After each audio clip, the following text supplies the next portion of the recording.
My belief is that emotions are powerful energies. So whatever you feel, even the distress of living, the distress of trauma, that's an energy to be moved into creation and transformation.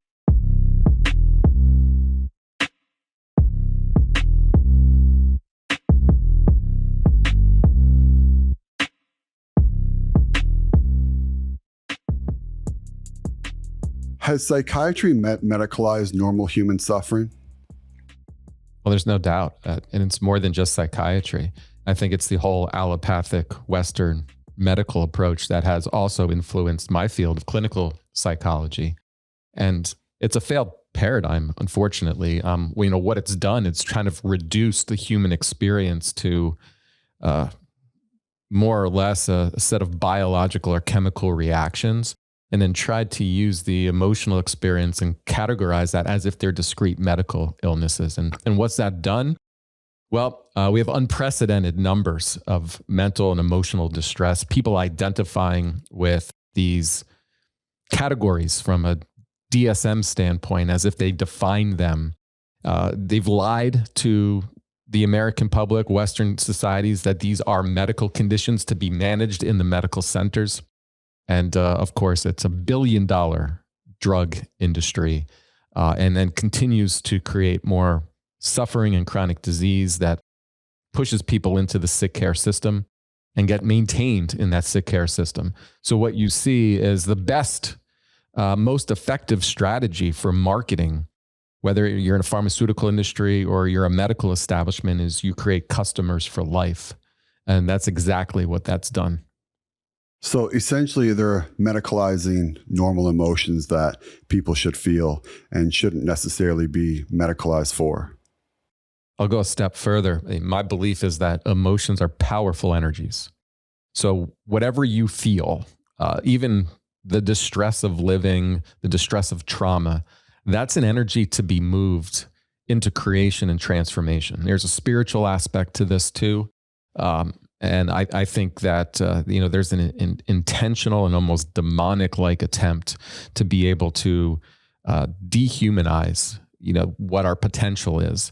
And there's a transhumanist anti-human movement. It's certainly infiltrated its way into Western medicine. But the energies of emotion are powerful. So just, for example, one of the things that was always interesting to me and that I found a conflict with was the science of my field in clinical psychology always appeared to come into conflict with the limited ideas of modern psychiatry. So, for example, the exposure therapy work that I do, when somebody is experiencing fear of something, whether that's a phobia, could be somebody who's experienced obsessive compulsive disorder and set up compulsive behaviors in their life to manage those fears, we know that the most effective approach is systematic exposure to those, which creates a learning, right? What your mind created as dangerous or fearful, the more that you're in the presence of that stimuli, then your fear decreases because you've learned in those moments that, okay, this is safe and now you can move forward, and what has been an impediment previously no longer is. And that's how you overcome anything in life. So we can create these mental walls in our life that produce the chemical effects of fear. It doesn't mean that that response is dangerous. It just means that our mind has the ability to create it. So in that respect, we allow people to room to experience that fear and to self-regulate it. What psychiatry has done has pathologized that reaction and then tried to suppress it with pharmaceutical drugs.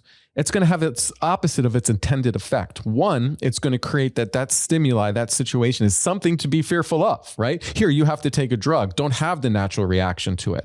And then you suppress that energy, which is going to be a root cause of disease down the line. We know that. Dis-ease is really your body at dis-ease, and it affects the body on all levels. There's a really important scientific field called psychoneuroimmunology, and that's the interrelationship between our mind, our emotional experiences, and our immune reactions. So you're going to create suffering by that very idea. That's without even talking about the harms of the pharmaceuticals, which are significant. As we know, the adverse reactions and side effects of these drugs are significant. So when you try to suppress this emotional energy, you're going to create its intended effect of getting people sick and disease. It's in conflict with anything we know about human flourishing. and health. I find it really interesting that you said the word learn there. So, people are learning to be fearful. And so in your work, essentially what you're trying to do is to get people to unlearn that fear and then to learn something differently. Maybe you can talk a little bit about that. Yeah, I just completed a Substack series on mind control, which is, I think, unsettling for a lot of people to know how fear is provoked daily in your life to try to control and manipulate you. So I refer to the weapons of the machine, whether that is the use of modern media and news, social media, or the constant provocation of fear through multiple means that affects us when we're in this concept of drift. And what I mean by that is when you're not a conscious being who's present, our brain waves begin to shift from an active, conscious brainwave state into more of an alpha state where we're more easily influenced. And this is the foundation of advertising. They learned this back in the 1920s. Bernays, I think was his name, who did a lot of this research about how you can drop in and influence people to drive them to a desired outcome when they're in an unconscious state. So there's so much now about modern culture, which is to drive you to an unconscious state. Usually it's scrolling on the phone, So now people are provoked in fear. They don't even know why. And they don't even know that their thoughts are not their own thoughts. So one of my missions right now is to get people to become detached from that entire system that's trying to control them and to move from being in drift to more of a conscious state. So that in itself right there is to unlearn, because you have to realize you are influenced without your consent, and it's happening all the time. And so how do you then learn to be courageous? How do you learn to face fear? How do you learn to be able to detach from your mind, which is creating all these scenarios and these stories for you to have something to be afraid of? Well, to do that, you have to be connected inside with who you really are. I mean, I believe you're a soul, you're inhabiting a body for this human experience, but what are you here for? Are you here just to live as long as you possibly can in this body without dying? Or is there something more about what your life is supposed to be about? And we find that in our periods of stillness and in silence. And my experience of human beings, and I think historically it supports this, is we're incredibly resilient. And when we move past the limitations that are placed upon us to create a life that is aligned with what our soul's desire is, then people start to feel alive again. They understand that there's a greater meaning and purpose to why they are here.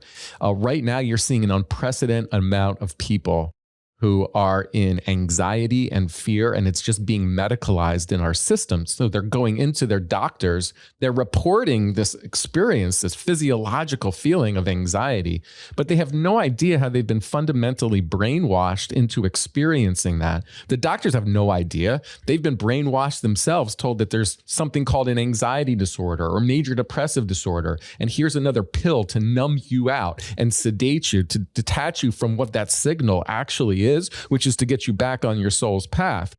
And this is all happening without real strong conscious awareness. People just automatically reacting to this. Yeah, everything that you discussed just then, just reminds me of that Carl Jung quote, until you make the unconscious conscious, you'll call it fate. I'm kind of butchering that a little bit, but I think people understand the overall gist of what I'm trying to say. And I think there's a lot of people living in that right now. They're not really conscious of what they're feeling and what they're doing. And then before they know it, they end up in the doctor's office because they haven't really done any kind of introspection, whatsoever. And then unfortunately, they get put on medicines because they're basically have been told to trust the medical establishment, which is really, really sad. And then another part you said there too was, stillness. And obviously, social isolation is terrible. Friendship is so important, for overall well-being. But I think too that solitude is also very important. And solitude is a lot different than loneliness. And there's even been some studies that have shown that, you actually produce different brainwave states, and it can actually be good for your brain overall if you are in solitude and if you are in stillness. And we don't really learn too much about that. So maybe you can talk a little bit about stillness and solitude and what that really means and how it's different than loneliness and how people can benefit from it. Yeah, that's a good question. So let's separate intentional stillness versus being lonely. So intentional stillness is a desirable lifestyle approach that I think is as important as movement and exercise, right? So if I choose that portion of my day is going to be in movement and exercise, connected to nature, a portion of my day also has to be in stillness, not being consumed by whatever that technology might be, or worse, also being in my own head, going into the past, replaying events, going into the future, worrying. Stillness is about finding this center, finding this place where that active mind, the default mode network, the thing that's always working to try to keep you alive, slows down. And what reveals itself then is this inner peace, this inner knowing, this wisdom. I think it's our own connection to God. You see this in Psalms, be still and you will find God. From a physiological perspective, you're at peace. So I mentioned earlier about the root causes of disease are being in dis-ease, right? When you are aligned, and we're starting to be able to measure this with different biometrics, heart coherence, a number of other things. When you are in that line, aligned, and you are in that peaceful state, it's like your body is in a restoration, not that dissimilar from how we need sleep. And so we're in this peaceful state, our mind's not working, everything becomes aligned, we feel ourselves experiencing that state of peace, which is a desirable state for most humans to be in. And I think it exposes you to an energy. And that energy is a higher frequency energy called love. I see this as the presence of God. Many people in stillness also report, myself included, being able to experience your intuitive knowing, that inner compass. You might be able to solve problems that you've been struggling with maybe for quite some time. They just come to you. People who are creative often say they were inspired in those moments of stillness. Now, that doesn't mean that you're alone in your life, that you go into a cave and you sit there and you spend the rest of your life in meditation. No, it's part of your lifestyle. And then loneliness is being able to move past that period of isolation into engagement of others. We know how important, we're social creatures, right? So that's a big, big distinction.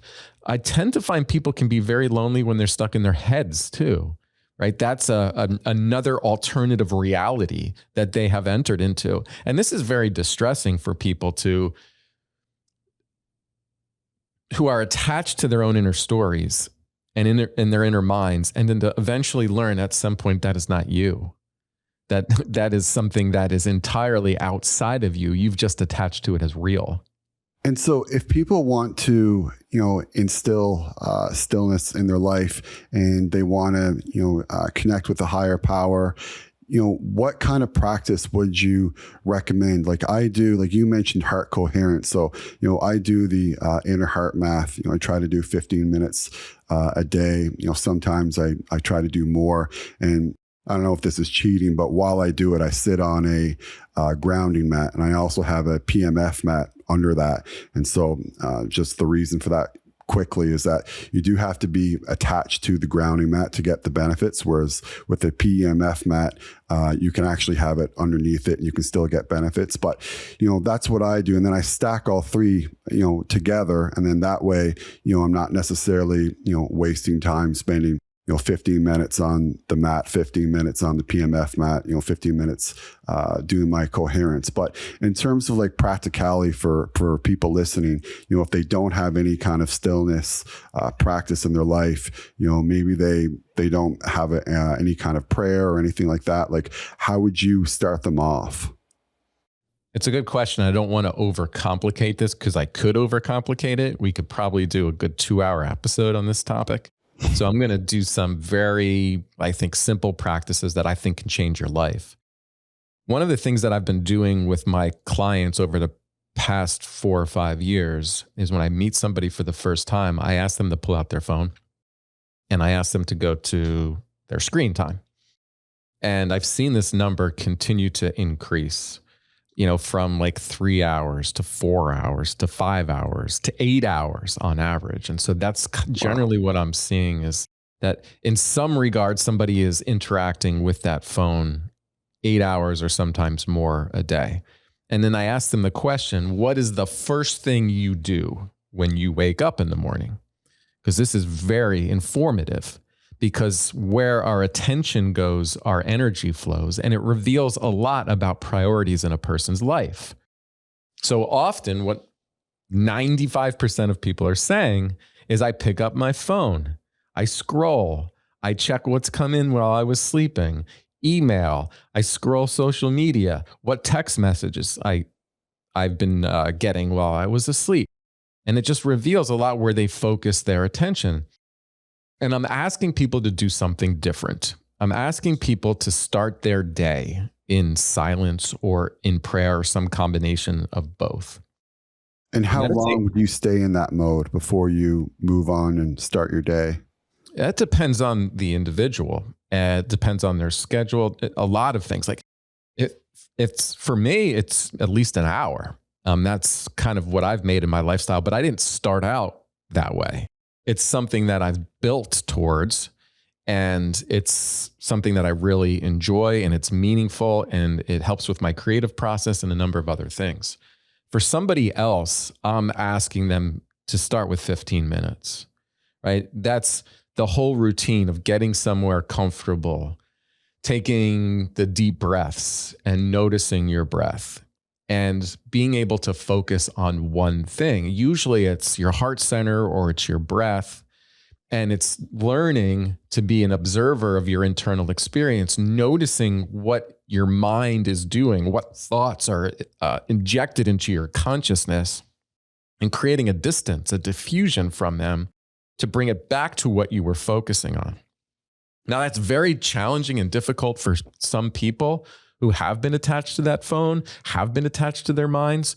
So the act of observing and coming back often creates more thoughts, judgment of it. I can't do this. This is unbearable. There's something wrong with me, and whatever it may be. And I just ask them to continue to observe that, right? They're just mental energy. It's just thoughts. You are not those things. And I'm cultivating this observing stance versus being a reactor. In time, all that mental noise begins to slow down a little bit. And people start feeling a degree of stillness and where the mind shuts itself down, and then you're exposed to what you may be meditating on. And it changes, it's a shift in consciousness. But I don't want to complicate it. I want people to start with whatever works for them. If there's an app out there that helps them just to focus on that person's voice, then do that. It's intentional.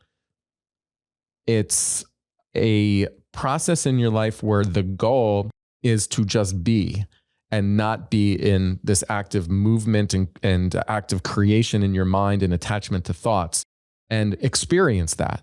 Once you experience that, I guarantee you're going to be exposed to an inner intelligence that's going to guide you to the next step. Yeah, one thing that I've been doing recently, and I highly recommend for people, is to sleep with your phone outside of your room. Just get an alarm clock and, get up that way if you need to get up with an alarm. I don't think there's anything wrong if you need to get up with an alarm clock. I often do, and it doesn't bother me. I know some people are kind of against alarm clocks, but for practicality reasons, I think it can be useful for a lot of people. But I think sleeping with your phone outside is definitely good. And I also, for myself, I feel like, and maybe you can expand on this a little bit more, Roger, that there's something special about the first hour of your day, or even just the first half hour of your day, where you just have a sense of clarity that you don't necessarily get throughout other parts of the day. I mean, maybe you do, maybe you don't. And for me, I know that a lot of people like to meditate in the morning. I actually like to do a lot of my coherence training at night, just because I feel like it puts me in a bit of more of a parasympathetic state and actually helps me sleep better overall. But still, I do think that there's something special about that first half hour to an hour in the morning that you just can get into a better kind of state in that particular hour as opposed to other hours throughout the day. Yeah, we were mentioning earlier about becoming more of a conscious being. And so what does that entail? I don't think it's just taking some meditation time in the morning. I think it's about becoming more conscious and intentional throughout your day. So when's the best time to meditate? When's the best time to be present and mindful? As often as possible. So I think what the morning does is it sets that intention. I see us as energetic beings, and where our attention goes, our energy flows. So when you create something in consciousness, that is powerful because we see that manifest itself into action. We see that consciousness impacts matter. So when you are a conscious being in all aspects of your life, let's say, for me personally, when I was seeing clients, what I would do is I would intentionally ground myself as I'm walking out to the waiting room to get them. I would remind myself this is the most important meeting of my life because it's the one that exists now. I would see it as a holy experience. And what happens when you do that is you are shifting your perception understanding of reality. Every moment becomes a holy one of extraordinary possibilities. And that is a major shift in how you experience life when you're able to do that. The 15 minutes to start the day, it is you being intentional about being present with what is, and that is now, or that is the presence of God, or that is a life force that is going through you. And when you do that, then you can start setting your intentions to how you want to live your day or the moments of your day from that moment forward. It's a set, it's like getting yourself ready for how you want to approach the day versus being reactive, unconscious, and in drift. You pick up that phone first thing in the morning, you're already in drift. That machine is already influencing you on levels you don't even realize. They are measuring everything, and you are now stuck in an algorithm. And that algorithm, without a doubt, is pushing you to some desired outcome, often with provoking fear. And we're trying to break that in what the machine can do, that level of drift. And you can only do that through conscious choices throughout your day. Roger, I'm really curious. What's your morning routine like? So the first thing I'll do is I get up and I make a cup of coffee. Okay. And I'll go out, I'll sit in my living room where I have open windows and the sun can rise there.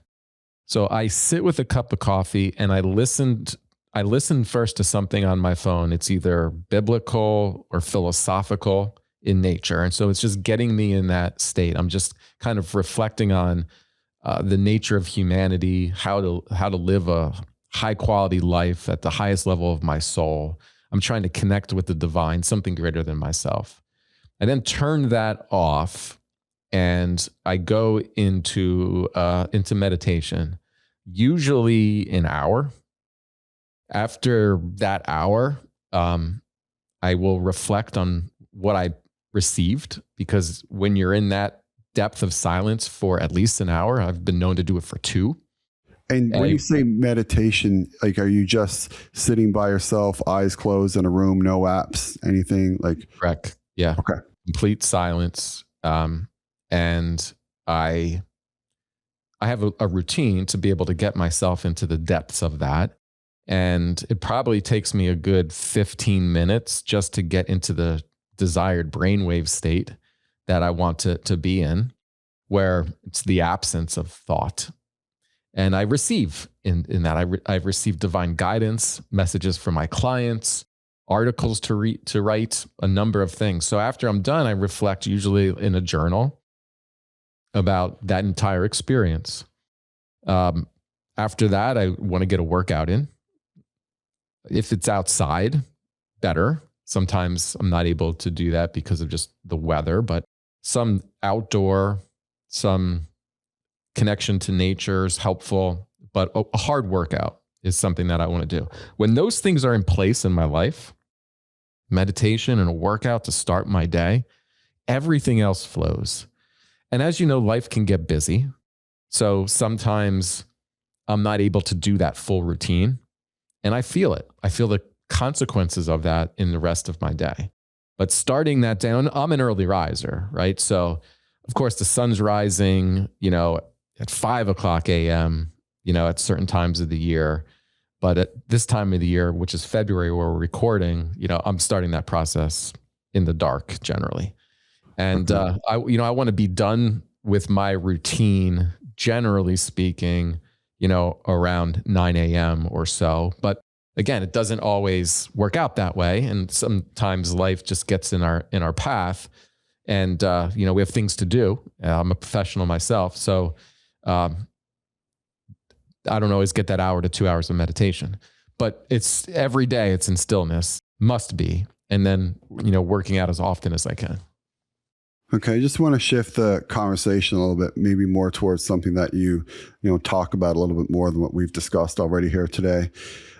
What happens to someone's identity when they get labeled with a mental health disorder?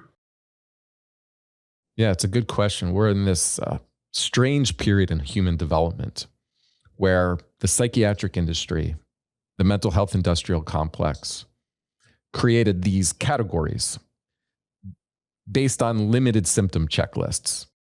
Really, its initial purpose was to participate in the medical system, the insurance system. So you needed to medicalize this in order to submit to insurance.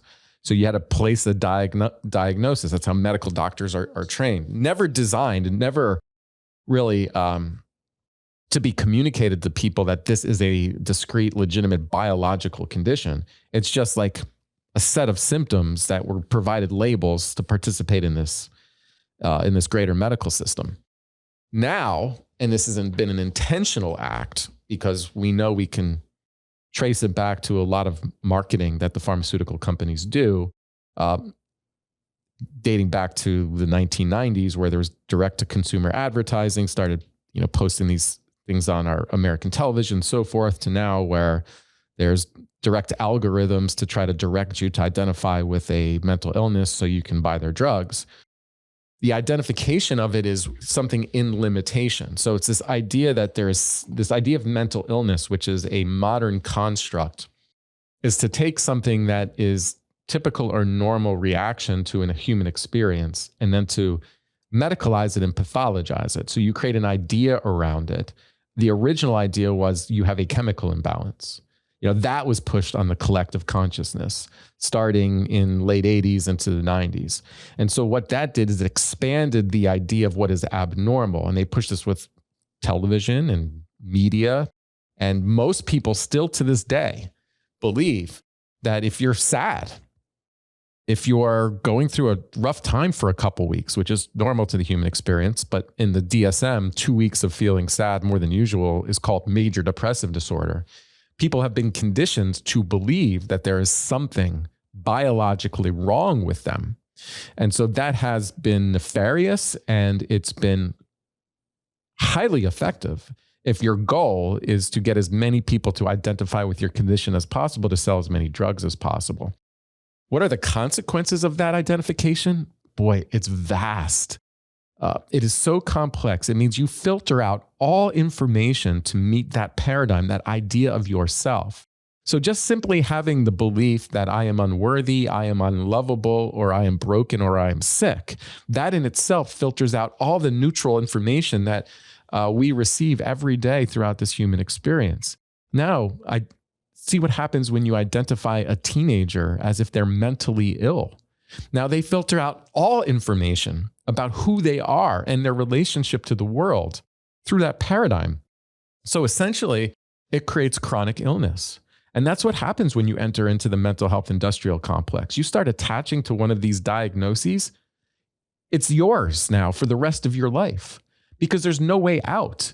Once you get into it, now it has consumed your consciousness, and now it has directed every aspect of your life. you become limited in everything you seek. The mind in itself is self-limiting.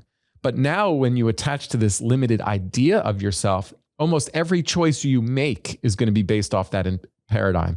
You might not seek the ideal partner. You might not seek the right job. You will not challenge yourself. You will see yourself through that lens. And what does that do? That keeps you in the system. You continue to visit your doctor or your psychiatrist or your therapist. And now you ruminate everything that is wrong in your life over and over and over again on a weekly basis. Of course, that's going to create absolute misery. That doesn't make any sense. That's the dumbest idea that I could even imagine on how to approach the human experience, but it's pushed on people. And anyone who enters into the mental health industrial complex is going to face that. So they're not going to see themselves as these temporary, challenging experiences placed in their path for them to overcome for their transformation. No, they're going to interpret it, internalize it, that they are the broken ones, and then they need to be managed for the rest of their life. Look at the stats. That's exactly what happens. Once you enter into it, you're there for most of your life. Now you're on a cascade of drugs. Drugs with unbelievable amount of adverse reactions. You have those adverse reactions. The doctors tell you, well, that's your mental illness and not the drug reaction. They give you more and more of that drug or more. So they're increasing the dose. They're adding more drugs. Now you're increasing the cascade of problems associated with polypharm drugging, where, just one SSRI increases the rate of likelihood of suicide by at least twofold. In my own research, it's fourfold. So now you're giving people a poison that's going to intersect with their natural body's response. It's going to change them. So you're reinforcing this idea that they're ill because you're being treated in ways that's going to create harm. And they're told the harm that you receive from their treatment is because of your illness. I mean, it's so dark. And it's so nefarious. And all you have to do is be a reasonable person and look at the outcomes, look at the statistics, what it's done to a society, what it's done to a culture.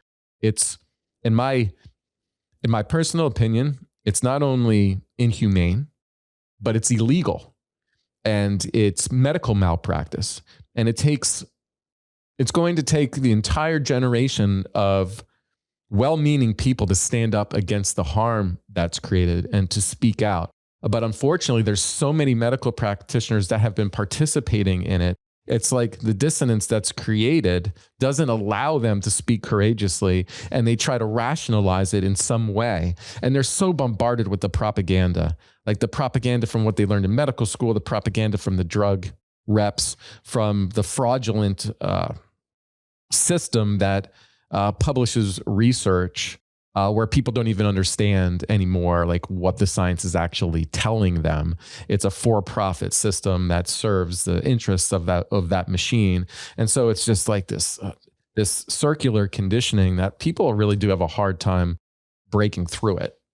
What about just the idea of you tell someone they have depression, and then in their mind, now they've kind of identified themselves as, I'm someone who has depression. I can explain most of the things that I'm feeling because it comes back to me having depression, as opposed to, you telling someone that you don't have depression and that they can potentially overcome it on their own. Like just the identity of having, or the label of having depression, like reaching for that pill every single day, and putting it in their mouth.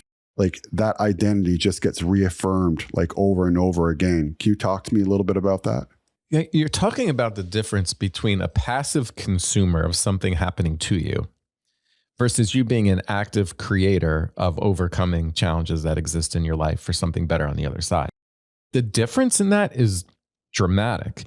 And even there's limitations in language.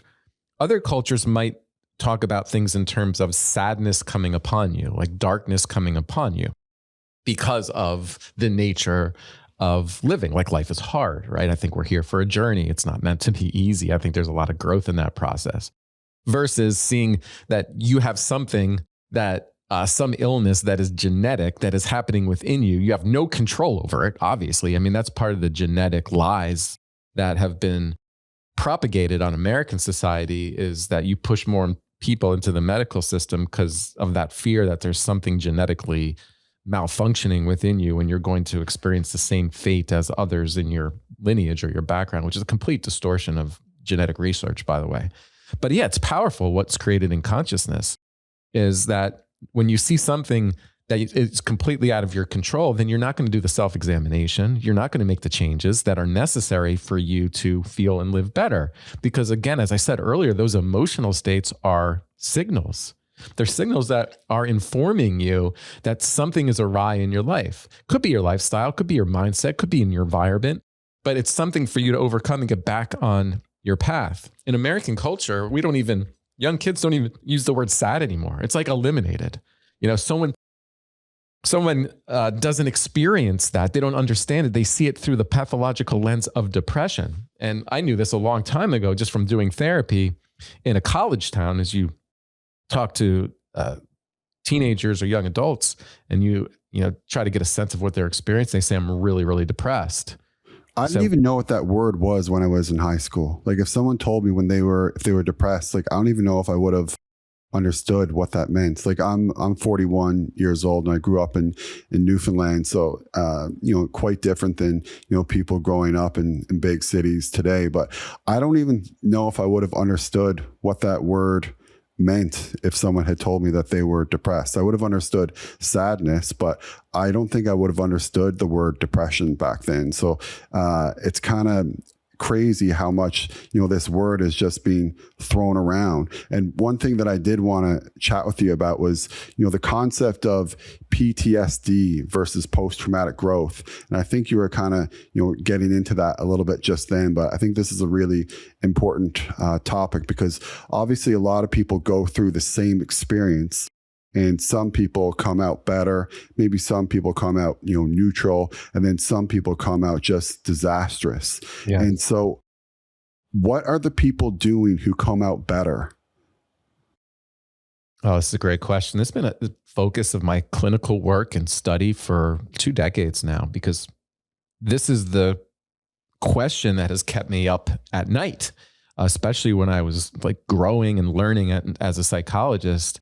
How can some people who've been exposed to some of the most horrific trauma get through it in a way that produces this wisdom and this courage, this strength, and this love, when other people who have gone through various traumas in their life, or some ones that don't even meet what we would consider the severity of another person, and they are incapacitated by it?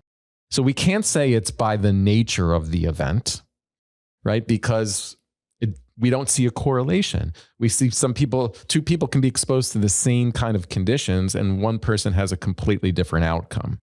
I'm reading a book right now, a Catholic priest who was placed in Soviet concentration working camps during World War II. And the conditions were deplorable and the trauma was significant. And he's writing about his experience and how he grew through it. Or Man's Search for Meaning, Viktor Frankl in the concentration camps, right? You see these people. Great book. Yeah, great book. You see people who've been exposed to the worst of traumas, and that serve this growth process within them. And you mentioned post-traumatic growth as this very studied, evaluated, and understood construct in my field of psychology. So what are the differences? Well, in treating PTSD, which is a condition, which is a real condition, it's somebody who's been exposed to a traumatic event, and then the aftermath of that, which becomes more prolonged and chronic, is there's just this hypervigilance to like additional threat. There's difficulty sleeping, there's nightmares, constant anxiety. They really retreat into their lives, often become isolated. Anything that reminds them of the traumatic event, they avoid. So they tend not to think about it. They tend not to process it emotionally. And of course, that's something that makes sleep very disruptive, because when the mind quiets down, they go into sleep, then it comes out in nightmares. So you learn a lot about like coping and what's important in the aftermath of traumatic events. And one of those things is allow yourself to cognitively and emotionally process it, and don't let it stop you from living life. I know that's easier said than done, but there's a process that people are who are allowed to go through it, there's a natural adaptation process to this type of stress, that the person feels everything that comes with that memory of what happened. And that emotion, which I called an energy before, and emotion is energy in motion, is allowed to flow through the body. Sometimes the people have to grieve that. They cry, they feel it fully without judgment, and they examine what they've learned from it. Because somebody who enters into PTSD, they overgeneralize threat. Because this happened in this situation, then I can't trust anybody. Because this happened, all men can't be trusted, right? I need to protect myself fully. And you have this constricted, fear-based understanding of the human experience, where the person who transforms it, faces it, and then sees this experience as something that allows them to grow and grow stronger. If I can get through this, I can get through anything. This is what I learned about myself and others from being in something like that. I've developed more empathy, more compassion, more love for my fellow man. I understand the difficulties and complexities of life. In some situations, it drives people to do amazing things, like create businesses, to create ways of serving humanity. That all came from that experience. It actually facilitates a love and a personal growth. So I know that there are key components for anybody who's been through a traumatic experience is face it fully. It doesn't define you. It's an event in your life. Use it to understand your own human resilience, love, compassion, and even forgiveness. Grow through the experience. Face life fully. It's temporary. What can you learn from it? So what happens is the trauma doesn't define them, but their response to it and how they become a better person from it does begin to define them. And that is transformational. And if we approached it from that lens instead of the pathological one, the medical one, we would have much different outcomes.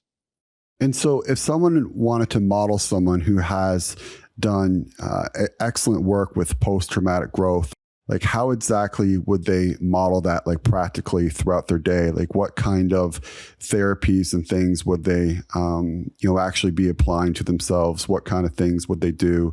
Would they take any medications, supplements? What would you kind of recommend? Yeah. I mean, there's nothing you're going to take from the outside that's going to cure PTSD or trauma responses. There's no supplement. There's no quick pill. The drugs are not effective, never have been. If anything, it's going to interfere because the drug is going to create emotional numbness or detachment. So what we know from a couple of the high quality research in this area is exposure to the trauma memory is necessary. Now, the problem with the mental health system is you can't just say, like, I have an appointment at Tuesday at 4:30 and I'm going to go in and do my trauma work for an hour and say that's going to be effective. Like, that's how we've set up this system that doesn't fit with human coping and natural resilience. So you don't necessarily require a therapist in the aftermath of this because you have it within you to naturally recover. And what it requires is, are you willing to feel and to face that memory? So it could be writing about the event in a journal, right? And then feeling all the emotions to its maximum intensity. You could do that by yourself. You can do that with a loved one. So it's grieving that and what happened to you. I think the other piece of it is that you have to be acutely aware of where that memory and that fear is now an impediment for areas of your life. What's it stopping you from doing? Like, is it stopping you from intimate connections? Is it stopping you from taking the necessary risks it takes to live a full life? Like going out at night or going to certain areas that might remind you of something that happened to you? Is it interfering with what your purpose is? And when you recognize that, is that you start to systematically start facing those things again in a way that feels, I think, congruent with your life purpose, with courage, with community even. Like, these things are important. You start facing those things again. The third part of it is, what did you learn from the experience? What beliefs have been created? that are also getting in the way of your quality of life. Like, are you now overgeneralizing threat as a survival mechanism? I can't trust anybody, or I am unlovable, or I am to blame for what happened to me. Like, those beliefs are really impactful in the human experience, because as we were mentioning earlier, what's created in consciousness is powerful in what then gets manifested into our reality. So we're bringing awareness. A conscious being is aware of all these things. And you move away from the identification with those beliefs that are self-limiting.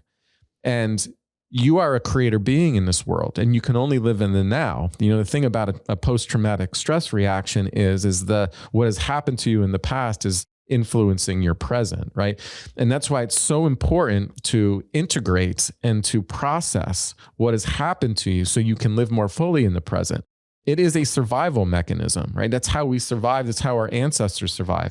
If something traumatic happened, we had to replay it. We had to learn from it in order to prevent it from happening again.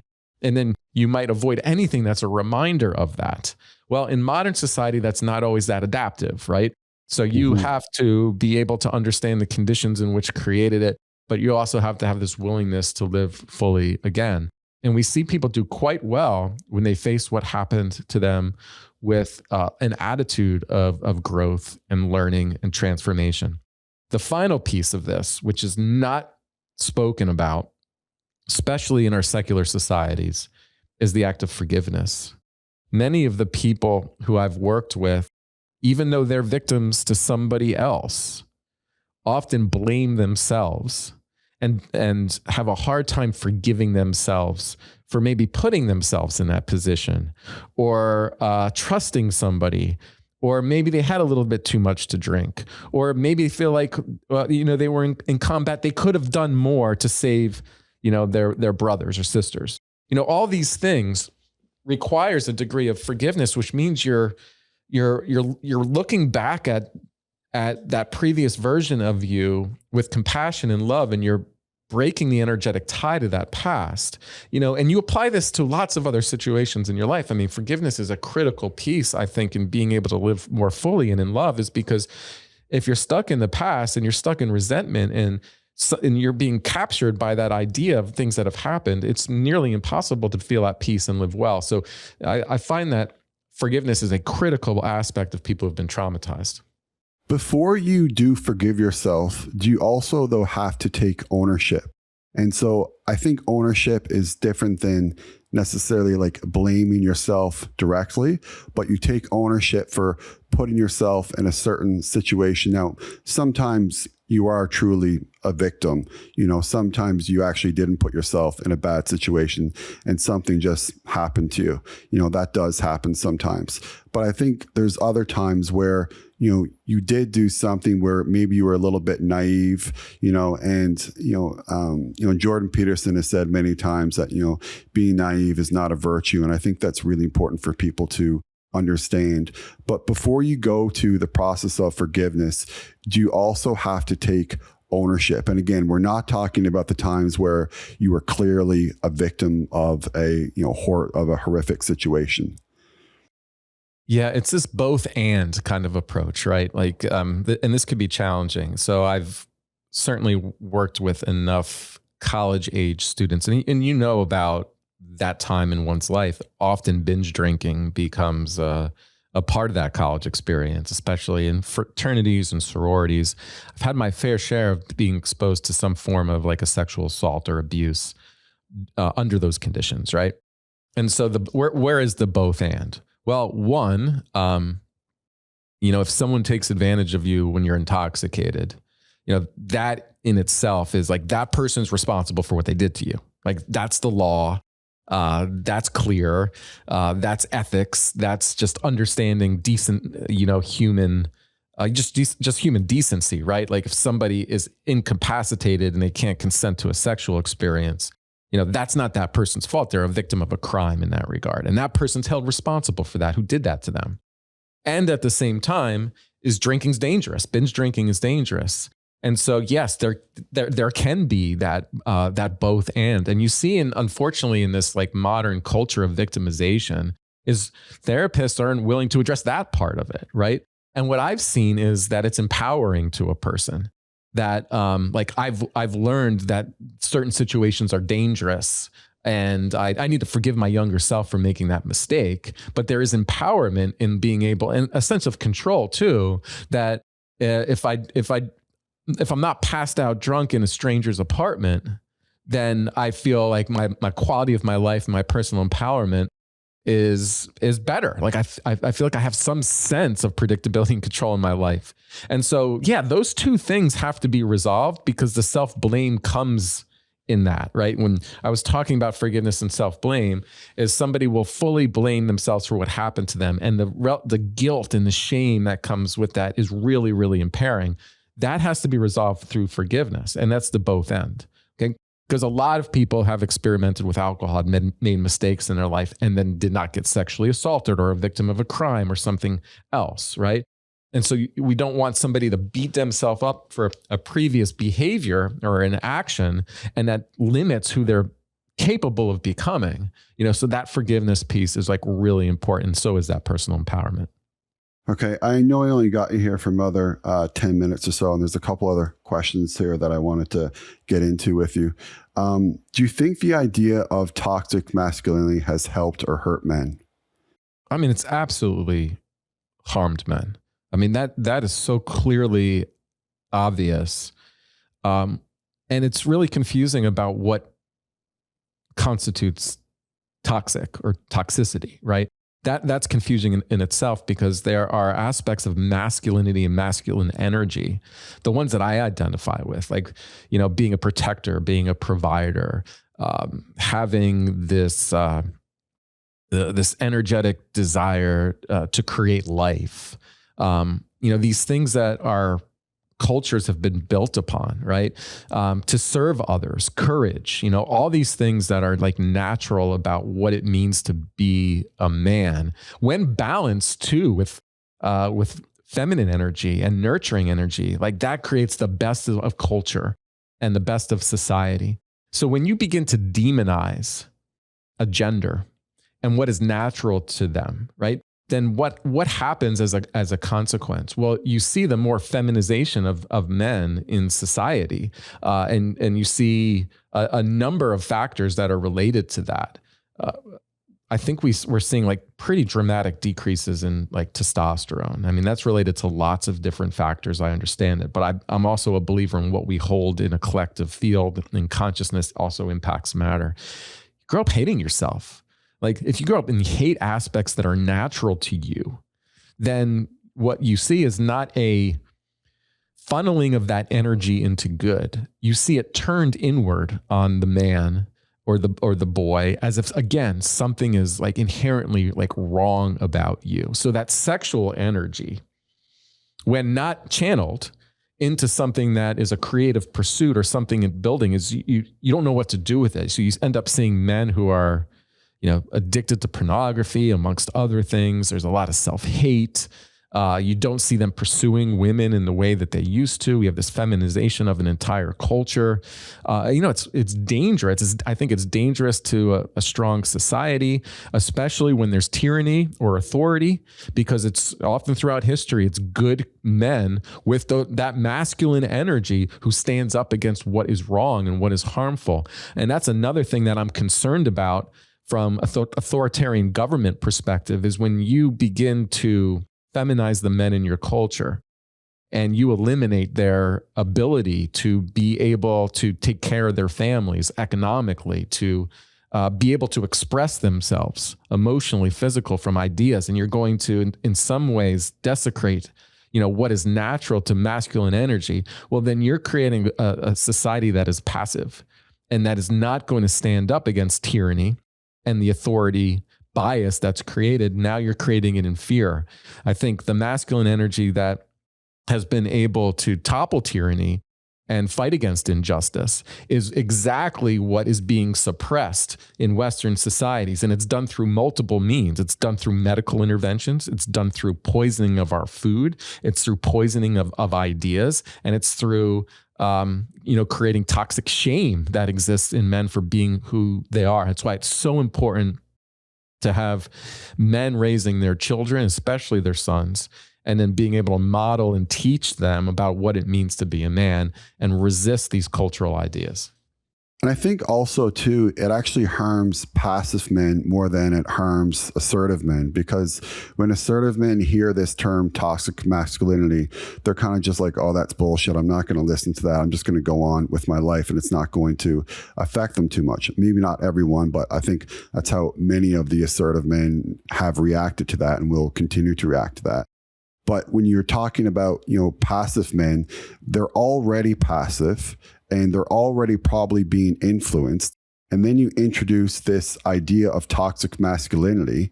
So they're certainly not going to become more assertive or more confident. They're going to try to adapt to this, concept of toxic masculinity, which is really just going to make things worse. And so, unfortunately, I think it's actually harming, the bottom 50% or the bottom 75% of men, as opposed to, say, the top 25 to 50% of men. Yeah, I mean, that's an interesting perspective. And, there's some really sobering data around the mental health and well-being of men in modern culture. I mean, the degree of men that feel like they can't find the right partner or wife in their life, the ones that feel dispirited economically, those who believe that the way that the current culture and society is set up doesn't serve them, the degree of negative self-beliefs that they have about themselves, the number of men that are identifying as ADHD or depressed, like all these things are reflections of a sick culture. And I think you speak accurately about, the problems that and the type of men it affects. And in terms of, emotions and men talking about their emotions with other men, how should men approach that overall? Because I understand, someone just wanting to go out to dinner with a friend and not being emotionally burdened and just wanting to have a good time. But I can also understand, someone just wanting to have, a chat with a friend, maybe about something that is bothering them. And so, how should men really approach this overall in their life? Yeah, this is where we've had a breakdown in modern society compared to traditional cultures. So one of the things that has always existed has been the wise elder, right? Somebody that you can turn to in your life as a role model, as an advisor, as somebody who has wisdom and experience.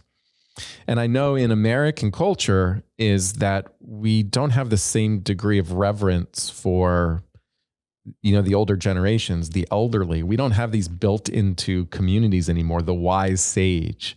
And so when we think about structures that have failed us and we're going to have to rebuild, one of the things we want to consider, again, is that we have enough men who have the experience and who have also studied, philosophy, traditions, spiritual texts, things of that nature, to be able to guide men through the challenges that exist throughout this journey. If you don't have that to turn to, I think it's an incredible loss, and I think we're seeing the fruit that has been born from such, loss of that in our culture. But having a good friend, somebody you can trust, a man of similar value that can, guide you, that cares about you and your best interest of you and your family or people that you hold close to. It's invaluable in life. And I think that's natural to most men. You allow yourself to do what is natural more than being influenced by, what culture has done to us to try to influence what a man is and what a man isn't. What is natural is to serve your fellow man, to serve your brothers and sisters. I think that is innately within us when we get away from the cultural conditioning. That's why this conversation goes full circle. When we go back earlier, we're talking about the importance of conscious living to be able to move out of drift of the brainwashing and mind control that modern society has influenced.